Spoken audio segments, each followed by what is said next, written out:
첫 번째는요, 민심이 무서워서입니다. 러시아에 대규모 군대를 보낸 북한이 우크라이나 전장에서 사망한 자국 군인들의 시신 인수를 거부하고 있다. 이런 보도가 나왔습니다.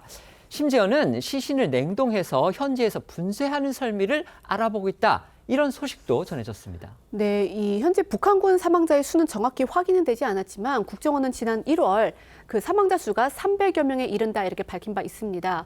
그런데 오늘 이 중앙일보에 따르면요, 이 해당 사안을 정통한 복수의 소식통이 러시아군이 북한군 이 전사자 시신의 이송을 지속적으로 요구를 했지만 북한 측의 거부로 성사되지 않고 있다 이렇게 전했다는 겁니다. 이처럼 북한이 이 시신 인계를 거부하고 있는 건 아무래도 이 내부 민심 동요를 의식한 조치로 분석이 되는데요. 이와 함께 이 사상자 처리와 보상 방안이 충분히 마련되지 않았기 때문으로도 분석되고 있습니다. 특히 전사자 처리 문제는요, 아직 표면화하지 않았을 뿐 북한 내부적으로는 큰 동요를 부를 수 있다는 시각이 일각에서 나오고 있는데요. 우크라이나의 포로로 잡힌 북한군은 최근 조선일보와 인터뷰에서 생포되기 전에 당국의 지시에 따라 자폭한 전후에 온전치 못한 시신에 대해 묘사하기도 한 바 있고요. 이 신원 확인을 막기 위해 사망한 북한군의 얼굴을 훼손한다는 보도도 다수 있었죠. 이런 끔찍한 상태의 시신을 인도할 경우 내부 동요나 민심 위반 가능성이 예상보다 클 수 있다는 분석입니다.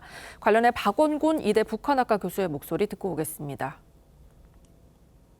자기 자식이 확실히 알지도 못하는 명분 없는 전쟁에 가서 죽고 돌아왔는데 그것에 뼈아프게 생각 다들 할 수밖에 없는 것이고, 물론 이런 것들이 북한 체제에 대한 조직적인 저항으로 단기간에 나타날 가능성은 없다라고 보는 게 맞지만, 특히 북한에 파병된 부모의 희생된 부모의 마음에는 그것이 굉장히 큰 상처로 남을 수 있고, 이런 것들이 북한이 최근에 하고 있는 여러 가지 조치들, 그 신념 체계를 무너뜨리고 있는 것들이 많이 있거든요.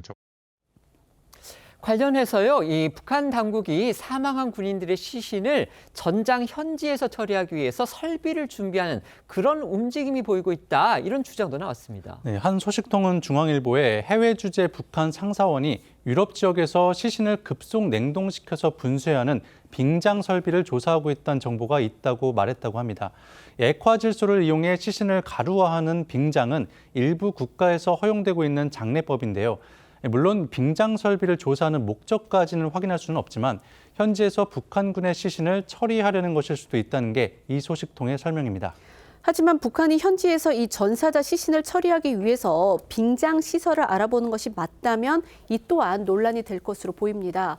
상당수 북한군이 파병에 대한 제대로 된 정보도 얻지 못한 채 전장에 투입이 됐는데 사망한 뒤에도 이 가족에게 돌아갈 권리조차 박탈되는 것이기 때문입니다.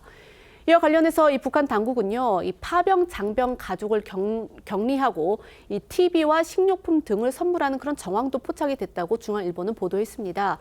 일종의 이 임시방편식 이 회유책을 쓰는 것으로서 그만큼 당국이 이 파병과 관련한 내부 여론을 의식하고 있다는 그런 방증으로도 보입니다. 어쨌든 이런 보도가 나오는 배경, 결국 그 파병 북한군의 피해가 심각하다. 결국 이 점을 들 수 있을 겁니다. 그런데도 북한은요, 올해 초에 최대 3천여 명에 이르는 병력을 러시아에 더 보낸 것으로 전해졌습니다. 네, 언론 보도를 종합해 보면 북한은 올해 1, 2월 중 1,000명이 넘는 병력을 러시아로 보냈다고 합니다. 관련해 군의 한 관계자는 올해 1, 2월 중 북한군 병력이 러시아로 이동했다며 북한은 추가로 러시아에 병력을 보낼 준비도 하는 걸로 파악된다라고 했고요. 또 다른 군 관계자 역시 러시아로 추가 파견된 병력 규모는 1,000명이 넘는 걸로 안다면서 청진항에서 배로 빠져나가거나 나진에서 기차를 타고 나가면 우리 군의 감시망에서 벗어난 지역이라서 북한군의 현재 위치는 파악되지 않는다고 했습니다.